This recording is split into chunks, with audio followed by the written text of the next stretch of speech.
ಇನ್ನು ಜೆಪಿ ನಗರದಲ್ಲೂ ಕೂಡ ಇದೇ ರೀತಿಯ ಘಟನೆ ನಡೆದಿದೆ.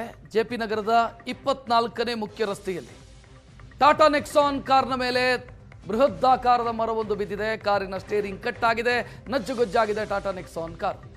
ಮರ ತೆರವು ಮಾಡೋದಕ್ಕೆ ಜಿಬಿಎ ಸಿಬ್ಬಂದಿ ಮುಂದಾಗಿದ್ದಾರೆ. ಈಗ ಮರದ ಪಕ್ಕದಲ್ಲೇ ಕಾರನ್ನು ಪಾರ್ಕ್ ಮಾಡಲಾಗಿತ್ತು. ನೆರಳಿದೆ ಅನ್ನೋ ಕಾರಣಕ್ಕಾಗಿ ಕಾರನ್ನು ಪಾರ್ಕ್ ಮಾಡಲಾಗಿತ್ತು. ಆ ಕಾರಿನ ಮೇಲೆ ಮರ ಬಿದ್ದಿರೋದು, ಕಾರು ಸಂಪೂರ್ಣವಾಗಿ ಜಖಂ ಆಗಿರುವಂಥ ದೃಶ್ಯ.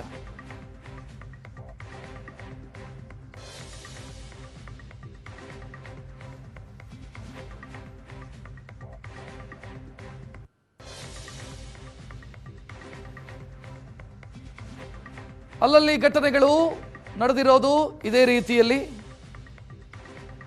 ಸಿಕ್ಕಾಪಟ್ಟೆ ಬಿಸಿಲಿತ್ತು ನಿನ್ನೆ ಮಧ್ಯಾಹ್ನದ ಹೊತ್ತು, ಮಳೆ ಬರೋದಕ್ಕಿಂತ ಮುಂಚೆ.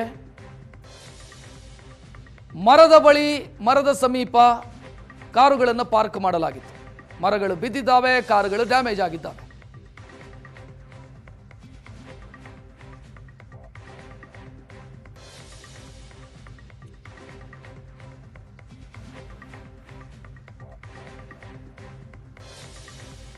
ಚಲಿಸ್ತಾ ಇದ್ದಂಥ ಕಾರಿನ ಮೇಲೆ ಮರ ಬಿದ್ದಿರುವಂಥ ಘಟನೆಗಳಿದ್ದಾವೆ.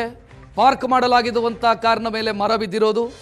ಟಾಟಾ ನೆಕ್ಸಾನ್ ಕಾರ್ ನೋಡ್ತಾ ಇದ್ದೀರಿ, ಮತ್ತೊಂದು ಮಹೀಂದ್ರಾ ಕಾರು ಚಲಿಸ್ತಾ ಇತ್ತು. ಈ ವೇಳೆ ಮರ ಬಿದ್ದಿರೋದು. ಮಹೀಂದ್ರಾ ಥಾರ್ ಅದು ಕೂಡ ಚಲಿಸ್ತಾ ಇದ್ದಂಥ ಸಂದರ್ಭದಲ್ಲಿ ಮರದ ಕೊಂಬೆ ಬಿದ್ದಿರೋದು, ಕಾರುಗಳಿಗೆ ಹಾನಿಯಾಗಿರುವಂಥ ದೃಶ್ಯ.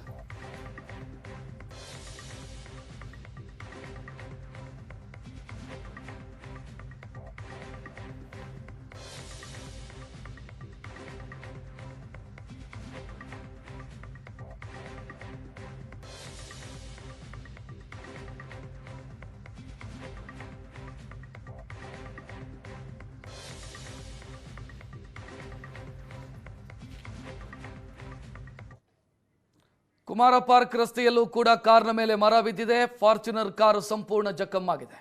ಸಂಚಾರ ಅಸ್ತವ್ಯಸ್ತವಾಗಿದೆ. ಇನ್ನೂ ಕೂಡ ಮರವನ್ನು ತೆರವುಗೊಳಿಸುವಂಥ ಕೆಲಸಗಳಾಗಿಲ್ಲ. ಟೊಯೋಟಾ ಫಾರ್ಚುನರ್ ಕಾರಿನ ಮೇಲೆ ಮರ ಬಿದ್ದಂಥ ಪರಿಣಾಮ ಕಾರು ಜಖಂ ಆಗಿದೆ.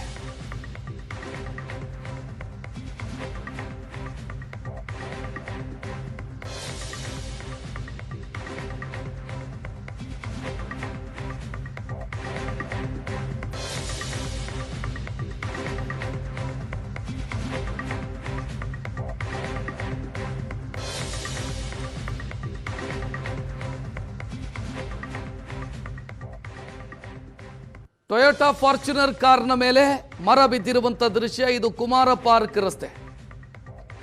ಇಲ್ಲೂ ಕೂಡ ಹಾಗೇನೆ ರಸ್ತೆ ಬದಿಯಲ್ಲಿ ಪಾರ್ಕ್ ಮಾಡಲಾಗಿತ್ತು. ಮರದ ಸಮೀಪದಲ್ಲಿ ಅದರ ಮೇಲೆ ಮರ ಬಿದ್ದಿರೋದು, ಕಾರು ಡ್ಯಾಮೇಜ್ ಆಗಿರುವಂಥ ದೃಶ್ಯ ನೋಡ್ತಾ ಇದ್ದೀವಿ.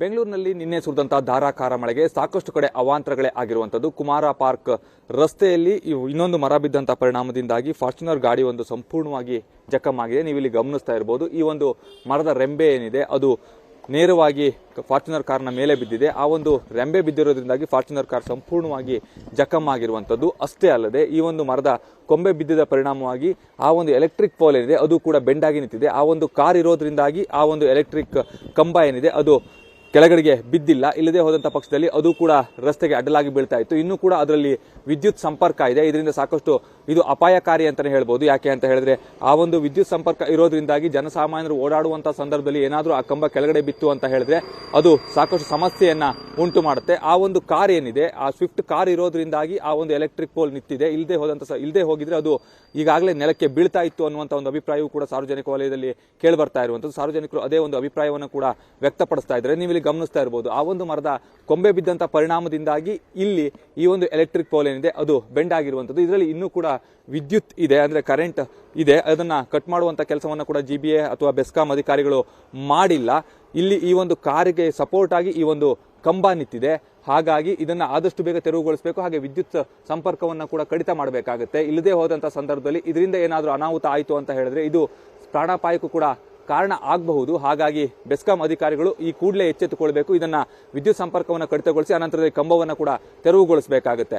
ಈ ಕಾರ್ ಇಲ್ಲದೆ ಹೋಗಿದ್ರೆ ಈ ಒಂದು ಕಂಬ ಏನಿತ್ತು ಇದು ನೇರವಾಗಿ ರಸ್ತೆಗೆ ಅಡ್ಡಲಾಗಿ ಬೀಳ್ತಿತ್ತು ಅನ್ನುವಂಥದ್ದು ಕೂಡ ಇಲ್ಲಿ ಸ್ಪಷ್ಟವಾಗಿ ಗೊತ್ತಾಗ್ತಾ ಇರುವಂಥದ್ದು. ಈ ರೀತಿಯ ಅವಘಡಗಳು ಸಾಕಷ್ಟು ಕಡೆ ಆಗ್ತಾ ಇದೆ. ಹಾಗಾಗಿ ಅಧಿಕಾರಿಗಳು ಪ್ರಮುಖವಾಗಿ ಈ ಭಾಗದಲ್ಲಿ ಕೆಲಸವನ್ನ ಮಾಡಬೇಕಾಗುತ್ತೆ. ಹಾಗೆ ಎಲ್ಲೆಲ್ಲಿ ಸಮಸ್ಯೆಗಳಾಗಿದೆಯಲ್ಲ ಅಲ್ಲೆಲ್ಲ ಕಡೆಯೂ ಕೂಡ ಅದನ್ನ ತೆರವುಗೊಳಿಸುವಂತಹ ಒಂದು ಕೆಲಸವನ್ನ ಕೂಡ ಮಾಡಬೇಕಾಗುತ್ತೆ. ಇಲ್ಲದೆ ಹೋದಂತ ಸಂದರ್ಭದಲ್ಲಿ ಇದು ಮುಂದೆ ಸಾಕಷ್ಟು ಸಮಸ್ಯೆಯನ್ನು ಕೂಡ ತಂದೊಡುತ್ತೆ. ಜನಸಾಮಾನ್ಯರಿಗೆ ಓಡಾಡ್ಲಿಕ್ಕೂ ಕೂಡ ಸಮಸ್ಯೆ ಆಗುವಂತಹ ರೀತಿಯಲ್ಲಿ ಈ ಎಲ್ಲ ವ್ಯವಸ್ಥೆಗಳು ಕೂಡ ಇರುವಂತದ್ದು. ಹಾಗಾಗಿ ಜಿಬಿಎ ಅಧಿಕಾರಿಗಳು ಈ ಕೂಡಲೇ ಕಾರ್ಯಪ್ರವೃತ್ತರಾಗಿ ಇದೆಲ್ಲವನ್ನ ಕೂಡ ಸರಿಪಡಿಸಲೇಬೇಕು. ಇಲ್ಲದೆ ಹೋದ್ರೆ ಸಾರ್ವಜನಿಕ ವಲಯದಲ್ಲಿ ಸಾಕಷ್ಟು ಆಕ್ರೋಶ ಕೂಡ ಉಂಟಾಗುತ್ತೆ ಅಂತಾನೆ ಹೇಳ್ಬೋದು. ಕ್ಯಾಮರಾ ಪರ್ಸನ್ ನವೀನ್ ಜೊತೆ ಪ್ರಜ್ವಲ್ ನಿಟ್ಟೂರ್, ಏಷ್ಯಾನೆಟ್ ಸುವರ್ಣ ನ್ಯೂಸ್, ಬೆಂಗಳೂರು.